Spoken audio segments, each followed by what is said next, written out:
നിങ്ങളുടെ കുട്ടി പുലർച്ചെ നേരത്തെ എഴുന്നേൽക്കുന്ന ശീലമുള്ള വിദ്യാർത്ഥിയാണോ? രാത്രി ഒരുപാട് വൈകി ഉറങ്ങുന്ന ഹാബിറ്റ് ഉള്ള കുട്ടിയാണോ? അസ്സലാമു അലൈക്കും.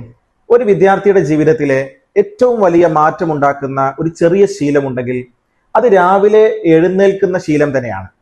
പാരൻസ് ആയ നിങ്ങൾക്കറിയാം, പല കുട്ടികളും രാത്രി ഒരുപാട് വൈകി ഉറങ്ങുകയും എന്നിട്ട് രാവിലെ എഴുന്നേൽക്കാൻ പ്രയാസപ്പെടുകയും ചെയ്യുന്നത്.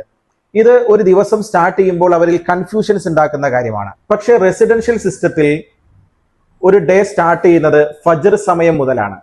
പ്രയർ കഴിഞ്ഞ് സ്റ്റുഡൻസ് കാമായ അറ്റ്മോസ്ഫിയറിൽ അവരുടെ സ്റ്റഡി സ്റ്റാർട്ട് ചെയ്യുന്നു.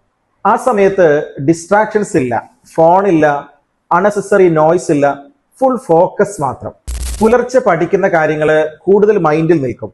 അതുകൊണ്ട് തന്നെ ഏർലി മോർണിംഗ് സ്റ്റഡി ഗ്രാജ്വലി അവരിൽ കോൺഫിഡൻസും പെർഫോമൻസും ഇംപ്രൂവ് ചെയ്യിക്കും. പാരൻസ് ആയ നിങ്ങൾ ആഗ്രഹിക്കുന്നത് നിങ്ങളുടെ കുട്ടിക്ക് നല്ല ഹാബിറ്റ്സ് ഡെവലപ്പ് ചെയ്യണം എന്നുള്ളതാണ്. കാരണം സ്റ്റുഡൻസ് ലൈഫിൽ അവരിൽ ഡെവലപ്പ് ചെയ്യപ്പെടുന്ന നല്ല ഹാബിറ്റുകളാണ് ഫ്യൂച്ചറിലെ അവരുടെ സക്സസിന് ഫൗണ്ടേഷനായി മാറുന്നത്. അതുകൊണ്ടാണ് ഡിസിപ്ലിൻഡ് മോർണിംഗ് റൂട്ടീനിന് ജാമ്യയിലെ റെസിഡൻഷ്യൽ സിസ്റ്റത്തിൽ ഇത്രയും പ്രാധാന്യം നൽകുന്നത്.